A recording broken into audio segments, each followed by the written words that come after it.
Question 22, we have a driver traveling at 100 km per hour on a straight road.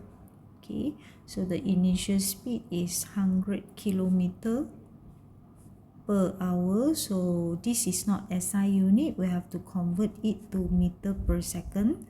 So how I'm going to do the unit conversion, 100 km times 10 power of 3 meter over 1 hour is 60 minutes, 60 seconds.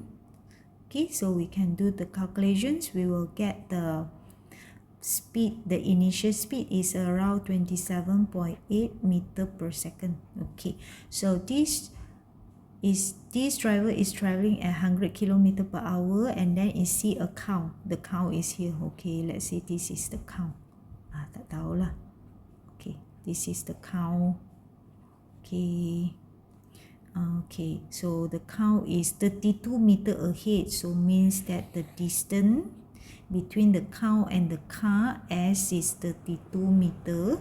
So the driver immediately apply the brake. His braking deceleration is 6 meter per second, so we have A is 6 meter per second squared, but we have to put a negative sign because of deceleration.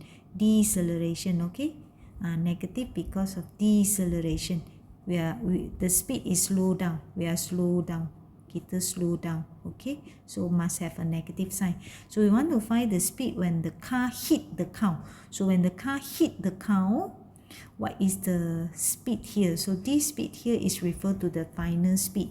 Final speed. So class, we have the S, we want to find V, we know about A, then we have U. So you can choose from the kinematic equation. So the equation that's suitable to be used will be V squared equal to U squared plus 2AS. So we are going to use this one.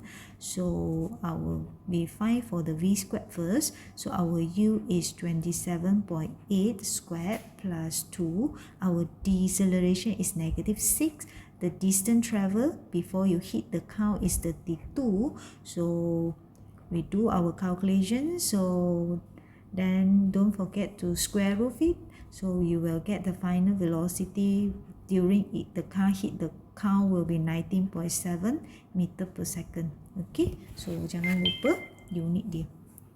Then we move on to question B.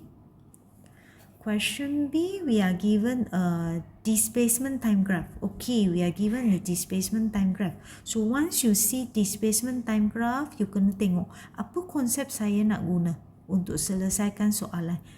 Mesti dah ada dalam MyU. Okay, displacement time graph, kita boleh kira velocity, di mana velocity adalah sama dengan gradient of the graph. Okay, and then how about the distance or displacement? Macam mana nak dapatkan distance or displacement?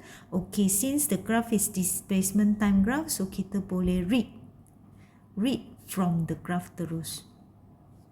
Okay, we can read from the graph. Okay, so question 1, we want to determine the total distance traveled by the particle. So we want to find the total distance traveled.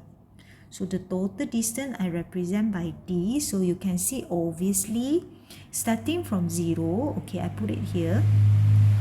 Starting from 0, we move 8 meter. Okay, we move 8 meter and then we turn back. Turning back to the heading to the 0, we move another 8 meter here, and then we move to another side. How much? 4 meter. Okay, we move another side 4 meter. Okay, and then we turning back, heading to the initial point balik, passing through the initial point, and then we move another 2 meter. Then we reach point D. We reach point D. Okay.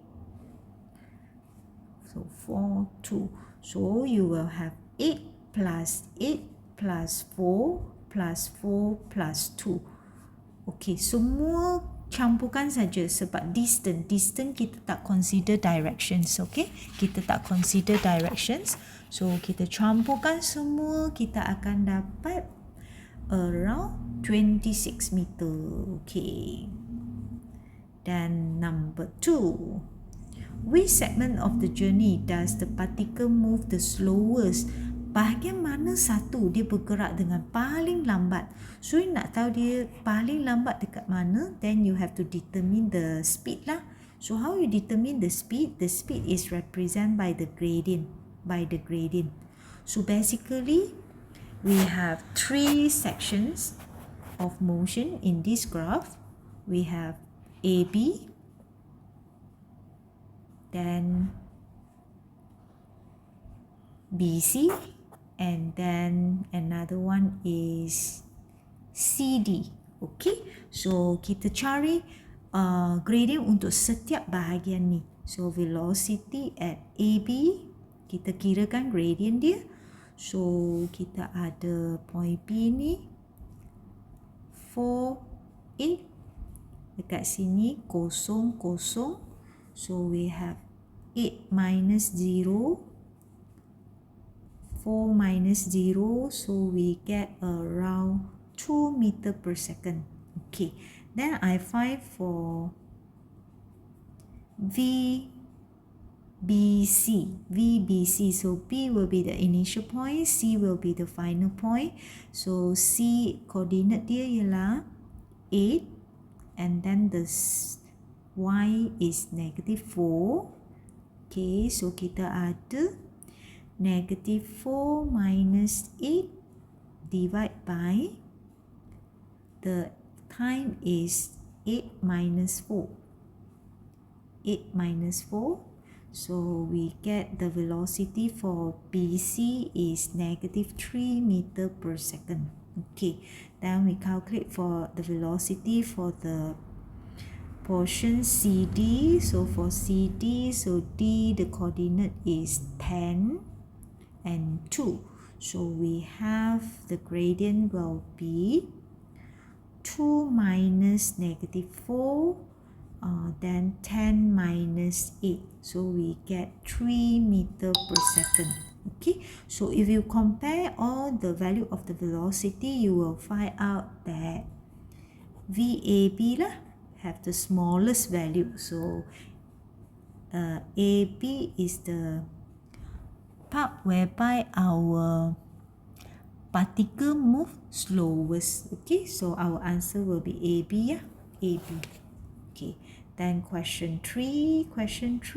How many times does the particle return to starting point? So the starting point is 0. So you perhatikan berapa kali? 1 kali dekat sini, another times dekat sini. So 2 times. Okay, 2 kali. Then we move on to question D. Question D, we have an usher standing on the cliff. I sketched the diagram. This is the cliff. So the height of the cliff is 48 meter. Then it shoot an arrow at an angle 30 degree above. Okay, so 30 degree mesti ukur ke atas. 30 degree above. With a speed of, the initial speed is 80 meter per second. So for sure we understood this arrow will do projectile motion. Okay, go to the maximum height and then turning back, and then it will strike on the floor. Tup, jatuh dekat sini. So we want to find the durations of the arrow in the air. So it means that we want to find for the time of flight lah. Berapa lama dia terbang dalam udara. Second one, the horizontal range of the arrow. So we want to find how far. The horizontal range, how far the arrow landing on the ground. So that one refer to SX. So we want to find SX and also time. Okay, so we go one by one, but as usual, before we solve question for projectile motion, we try to separate the component into 2, X and Y. So we understood the acceleration horizontal is 0. The acceleration vertical is negative 9.81 due to the gravity. So the velocity here, we can resolve it into 2 components. horizontal component ux and also the vertical component uy. Okay, so when you draw it like this, you can see very obviously your ux will be 80 cos 30. So you might pause the video and press your calculator. You should get your ux is around 40 meter per second. Okay, then uy, your initial velocity, vertical initial velocity, so is opposite to the angle, so we have 80 sine 30. So 80 sine 30 will be around, the value should be around, oh sorry, teacher silap, this one sorry. Kalau kita tekan calculator, sorry, this one 80 cos 30, right? So the cos 30 should be, cos 30 is 0.866 kan? So it should be 69.28 meter per second. Okay, uy is 80 sine 30. Sine 30 is 0.5, so it will be 40 meter per second. Okay, sorry. Then apa lagi maklumat kita tahu? Okay, we want to, the sx is unknown, kita nak cari, but then the sy, okay, the sy you perhatikan, this is the initial point, this is the final point where we landing, so this will be our displacement. So we can see obviously the displacement is sy go downward sebanyak 48 meter, and then kita move forward sebanyak sx, so kita dapat our sy is negative 48 meter. Okay, then time tak tahu, kita nak kira. Okay, so the final velocity when it strike on the ground also unknown. So kita just letak tanda soal lah untuk yang unknown. So we want to find for the time. Kita nak cari time, so you pun kaji lah. Tengok apa maklumat yang you tahu. You nak cari time. So you tahu ay, you tahu uy, you tahu sy, you nak cari masa.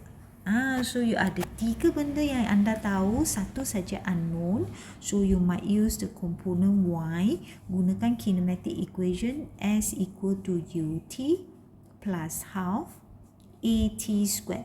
But now I'm deal with the component y, so I put subscript y lah. I put subscript y.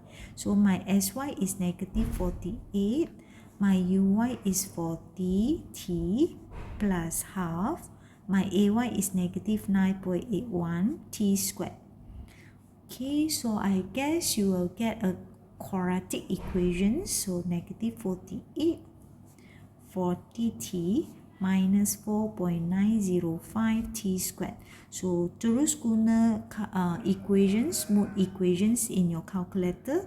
So you will get the time should be 9.2 seconds. Okay, you will get another value is negative. So we didn't accept negative value for time, so our time is 9.2 seconds. Okay, then we move on to the second question. Second question, we want to find for the horizontal displacement sx. So again, we are going to use the same kinematic equation. S is ut plus half at squared. But now we are going to find for the horizontal displacement. So we are going to use the informations along the horizontal axis component x. Okay, so we want to find sx. Our ux is 69.28. The time flight is 9.2, and then kalau you perhatikan, kita faham our ax is 0, so bahagian ni akan jadi kosong terus lah, bahagian ni terus tak ada.